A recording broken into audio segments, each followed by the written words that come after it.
Liquidity की reason जिसने gold में मुझे एंट्री लेने का कॉन्फिडेंस दिया। अगर आप ये सेटअप समझ गए तो मार्केट को देखने का टोटल तरीका बदल सकता है। स्टार्ट करते हैं H4 टाइम फ्रेम से।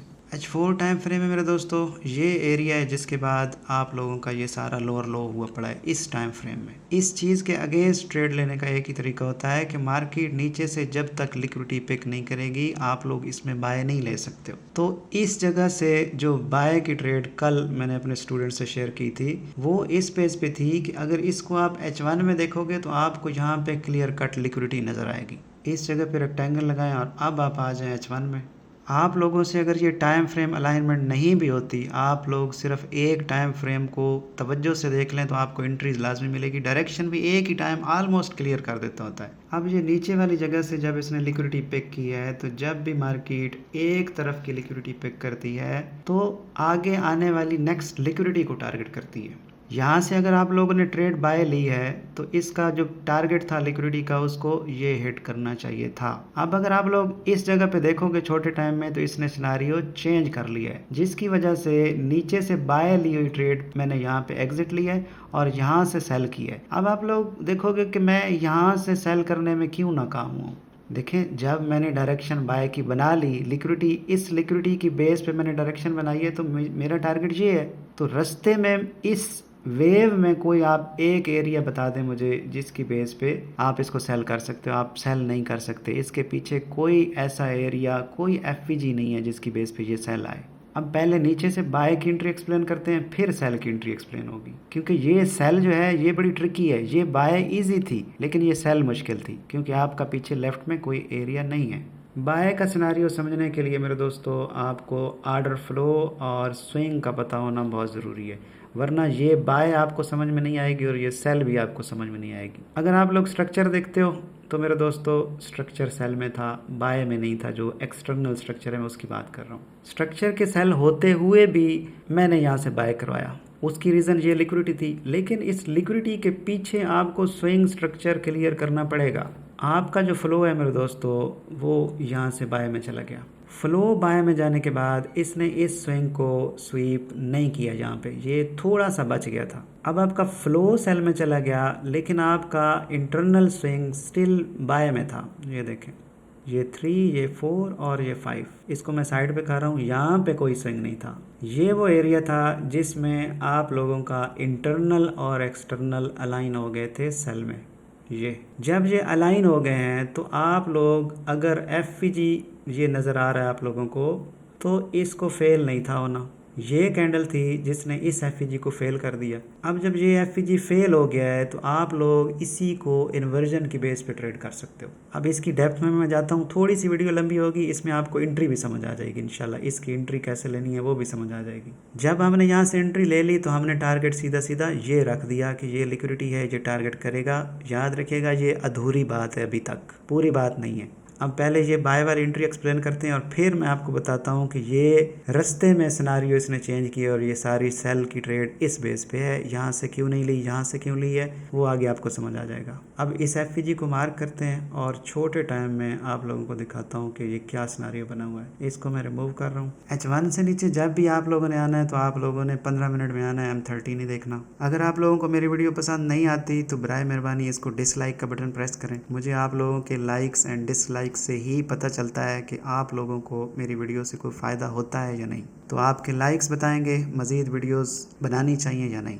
अब आप M15 में रीजनिंग बनाओगे सिर्फ और सिर्फ बाय डायरेक्शन की। बाय डायरेक्शन की वजह वो मैं आपको H1 में बता चुका हूँ। अब आप लोग देखते हो इस जगह के ब्रेक के बाद ये एफईजी क्रिएट हुआ और ये एफईजी उसी H1 के एफईजी का ओवरलैपिंग एफईजी है। ठीक है, एफईजी की काफ़ी सारी टाइप्स हैं, उनकी डिटेल में अभी मैं नहीं जाऊंगा। तो आप इसमें आने दें, उसके बाद आपकी यहाँ से एंट्री है। और जब भी आपकी डायरेक्शन ठीक होगी तो आपकी डायरेक्शन में मार्केट भागेगी, रुकेगी नहीं, ये याद रखिएगा। अगर मार्केट रुक गई तो आपने फ़ौरन से 50% अपना माइंड बना लेना है कि मेरा एनालिसिस गलत है, क्योंकि लिक्विडिटी जब भी मार्केट के पास होगी मार्केट भागेगी, नहीं होगी तो मार्केट रुक जाएगी। अब आप लोग M15 का ही अगर स्विंग्स ड्रा करते हो तो कहानी कुछ इस तरह से बन रही थी। ये फर्स्ट वेव, सेकंड, थर्ड, और ये इससे ऊपर क्लोज नहीं है, फोर्थ, फिफ्थ। ये 5 वेव बन गई आपको। जब पुराने स्ट्रक्चर वाले कोर्स में मैंने आप लोगों को 5 वेव का एक कंसेप्ट दिया था, वो कंसेप्ट और ये कंसेप्ट टोटली डिफरेंट है। लिक्विडिटी और स्ट्रक्चर दोनों में कंसेप्ट सेम नहीं होते। अब मेरे दोस्तों, जो लोग मेरे साथ उस टाइम कांटेक्ट में थे, तो उनको मैंने क्या कहा था कि 15 मिनट का सिनेरियो अगर इसने चेंज किया तो मैं फ़ौरन बाय से एग्जिट ले लूँगा। तो ये वो बॉक्स है जिसमें सिनेरियो चेंज की आप लोगों को इंडिकेशन नज़र आनी चाहिए। जिनको नहीं नज़र आ रही उनको मैं थोड़ा सा मज़ीद दिखा देता हूँ। ये एरिया है जहाँ से ये हायर हाई कर रही है, और ये एफ ब्रेक नहीं होना चाहिए था। ये ब्रेक हुआ है तो मैं इस ट्रेड से एग्जिट हुआ हूँ, जो मैंने यहाँ से ली हुई थी। हालांकि इसका टारगेट मेरा ऊपर था। तो आप लोगों ने कभी भी टारगेट के साथ स्टक नहीं होना। मार्केट किसी के बाप की नहीं है। अगर ये टारगेट की तरफ भागती हुई जा रही है तो आप लोगों ने नहीं निकलना, वहां तक होल्ड करो। लेकिन रास्ते में अगर ये सिनेरियो चेंज करती है तो आप लोग समझ जाओ कि बड़ा टाइम फ्रेम, इससे बड़ा टाइम फ्रेम क्या कह रहा है। अब थोड़ा सा बड़े टाइम में वापस आए, फिर मैं इधर आके आप लोगों को समझाता हूँ कि इसने क्यों मेरा माइंड बनाया सेल के लिए। आप देखें, अब आप H1 में देखते हो तो ये वो जगह थी जहाँ से मैंने आप लोगों को बताया है कि ये इंटरनल आप लोगों के एक्सटर्नल के साथ अलाइन हो रहा है। ये सेल में है और ये इंटरनल भी अब सेल में आ गया है, जो कि पहले यहाँ से बाय में चला गया था। तो ये ब्रेकआउट आप लोगों को चीख चीख के बता रहा था कि ये किसी भी टाइम अगर इसने इंडिकेशन बनाई तो ये सेल में चला जाएगा। ये वाली लिक्विडिटी जो ग्रैब हुई है यहाँ पे, ये इतना ही इसको ड्राइव कर सकती थी जितना इसने किया। इससे ऊपर इस लिक्विडिटी में जान नहीं थी। अब ये वाला सिनेरियो आपने आधा दिमाग में रखना है कि ये इसके साथ अलाइन हो चुका है इंटरनल एक्सटर्नल के साथ। अब पूरा सिनेरियो कब होगा? जब ये जाने वाली वेव आगे कोई गलत हरकत करेगी। वो गलत हरकत अब आ जाए दोबारा M15 में। ये एफ फेल हुआ और आप लोग देख रहे हो इसमें एफ है ही कोई नहीं, और मजीद एक ही एफ था। जब ये बाय जा रही थी, ये एफ था आप लोगों का। अब आप लोग कहोगे कि सर जी ये एफ तो ये ब्रेक हो चुका है। ये वो जगह है जहाँ पे बहुत से लोग कंफ्यूज हो जाते हैं। ये सेंटर, ये 3 मार्किंग हुई पड़ी है। ये सेंटर वाली मार्किंग आप लोग H1 में जाके देखो, आप नज़र आ रहा है। ये सेंटर वाली मार्किंग को अब एक्सपेंड करो तो ये काफ़ी सारा एफ बनता है। ये स्टिल उस H1 के एफ के अंदर ही थी मार्केट, लेकिन M15 में आप लोगों को ऊपर वाला एफ था वो ब्रेक नज़र आ रहा था। लोग इधर से कंफ्यूज हो गए ज़्यादातर। अब जो स्ट्रक्चर वाली पार्टी है, आप लोग ये देखते हो तो यहाँ पे इसने सेल का सिनेरियो भी बनाया है। जो लोग नेक लाइन के ब्रेक और टेस्ट पे सेल वगैरह करते हैं, तो इसने नेक लाइन तो ब्रेक कर दी है डबल टॉप की, लेकिन सेल नहीं आएगी। ये वो रीज़न है जिसकी बेस पे स्ट्रक्चर के कंसेप्ट को मैंने पीछे रखा हुआ है और लिक्विडिटी कंसेप्ट मैंने आगे रखा हुआ है। अब मैं इस डबल टॉप की नेक लाइन के ब्रेक को देख ही नहीं रहा था कि इसकी बेस पे मैं इसकी डायरेक्शन चेंज कर लूँ, बल्कि जैसे ही ये इस वेव में इस एफ में आई है तो मैंने इसमें मज़ीद एंट्रीज ऐड की हैं। इस पॉइंट पे एक एंट्री इधर से, एक एंट्री इधर से।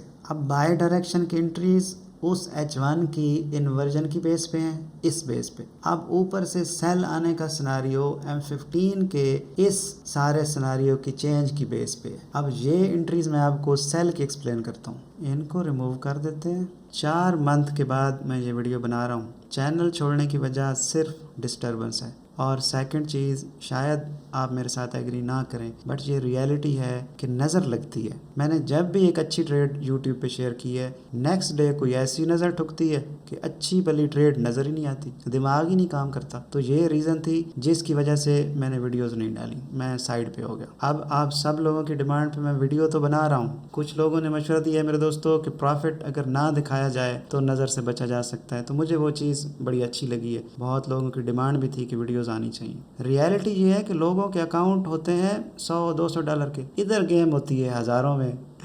तो वीडियो का फॉर्मेट मैं चेंज कर रहा हूँ, प्रॉफिट वगैरह नहीं दिखाऊंगा। जस्ट आप लोग ये देखो कि मैंने कितने पिप्स की ट्रेड उठाई हुई है, और मैं स्टिल बैठा हुआ हूँ आराम से, मुझे कोई मसला नहीं है। ये वापस जा रही है, 100 पिप वापस जा चुकी है, तो ये क्या उखाड़ लेगी मेरा। अगर मैंने हाई रिस्क रिवार्ड वाली ट्रेड पकड़नी है, आप लोगों का भाई 1/2 1/1 रिस्क रिवार्ड वाली ट्रेड नहीं करता। मेरे दोस्तों रिस्क रिवार्ड होता है मिनिमम 1/5, और 1/10 पे मैं most of the trade close कर देता हूँ। तो जब इतना हाई रिस्क रिवार्ड हो ना तो आप लोगों को फिर डरने की ज़रूरत नहीं होती। तो प्रॉफिट वगैरह नहीं दिखाऊंगा नीचे वाला, जस्ट आप लोगों को ट्रेड की रीज़न बताऊंगा, तो आप लोगों को साथ साथ अंदाज़ा होता जाएगा कि मार्केट कर क्या रही है। अब ये एंट्रीज़ हैं, यहाँ पे मेरे दोस्तों लाइन लगाई है मैंने और ये एरिया मैंने मार्क कर लिया है। इसको अब आप छोटे टाइम में मैं आप लोगों को दिखाता हूँ तो आपको सारी एंट्री समझ में आ जाएगी। M1 में आ जाएं, आप लोगों को M1 की एंट्री बहुत पसंद है। देखें ये एरिया है, इस एरिया को आप लोग सिंपल स्ट्रक्चर की मदद से देख लो, आप लोग फ्लो की मदद से देख लो, डबल टॉप देख लो, कोई भी रीज़न बना लो एंट्री की, आप लोगों की एंट्री की रीज़न बन जाएगी। ये वो वजह है जिसकी बेस पे मैं आप लोगों से कहता हूँ एंट्री मैटर नहीं करती। अब आप इस जगह पे देखो, आपको कई तरह से एंट्रीज नज़र आएंगी। जो लोग एक्सपीरियंस हैं उनको पता होगा ये डबल टॉप है, पुराना मेरा मेथड, इसकी नेकलाइन ब्रेक है, उसके बाद देखो एंट्री बन रही है या नहीं बन रही। ये होगी एक एंट्री। अब जो लोग फ्लो को ट्रेड करते हैं, छोड़ दो डबल टॉप को, फ्लो पे आ जाओ। फ्लो जब आपका सेल में जा रहा है तो एंट्री बन रही है। चले मैं कहता हूँ फ्लो को भी छोड़ दें। आप लोग जितनी मर्जी एंट्री के मेथड मुझसे पूछोगे मैं आपको बता सकता हूँ, लेकिन ये मैटर नहीं करते हैं। मैटर वो ऊपर से नीचे जो स्टोरी है वो करती है। अगर मैं इसमें स्ट्रक्चर ड्रा करके आता हूँ नीचे से, यहाँ से स्टार्ट कर लेते हैं। ये स्ट्रक्चर है, कहाँ से ब्रेक हो रहा है, ये यहाँ से ब्रेक हो रहा है। अब देखो स्ट्रक्चर सेल में आया तो आपकी एंट्री भी उसी एरिया के राउंड अबाउट में बनी हुई है, तो आप इसकी बेस पे ले सकते हो। अब ये टॉप वाली एंट्री है, एंट्रीज कुछ मेरी नीचे भी लगी पड़ी हैं ये, अब वो कैसे लिए, अब उनकी तरफ आ जाएं। अब आप आ जाओ M5 में 5 मिनट के टाइम पे नीचे वाली एंट्री आप लोग देखो किस बेस पे ली गई है। इस वेव में देखो आप लोगों का स्विंग कहाँ पे है। पहला स्विंग मेरे दोस्तों ये है, इस विक से नीचे क्लोजिंग नहीं है, वो क्लोजिंग हो रही है यहाँ पे। तो सिनारियो कुछ इस तरह से बनेगा, ये 1 ये 2 और ये 3 इसी के टेस्ट पे सेल है देखो, और फिर ये वापस नहीं आएगी। अब इस ट्रेड का एसएल कितना कुछ बन जाएगा, इतना कुछ एसएल है कोई 13 पिप का, 13 को भी छोड़ दे, मैं कहता हूँ 20 पिप का है, खुला एसएल लगाओ। अगर आप इस एक टाइम फ्रेम की बेस पे भी करते हो ट्रेड तो ये 150 पिप की तो यहीं पे बन जाती है ट्रेड, ठीक है। 1/10 की सिर्फ ये बन रही है। अगर आप इसका रिस्क रिवार्ड देखते हो जो कि H1 की बेस और M15 को साथ मिला के और 5 मिनट की एंट्री क्राइटेरिया की बेस पे ली गई, तो इसका तो रिस्क रिवार्ड बहुत अच्छा है। 700 पिप की ट्रेड है ये।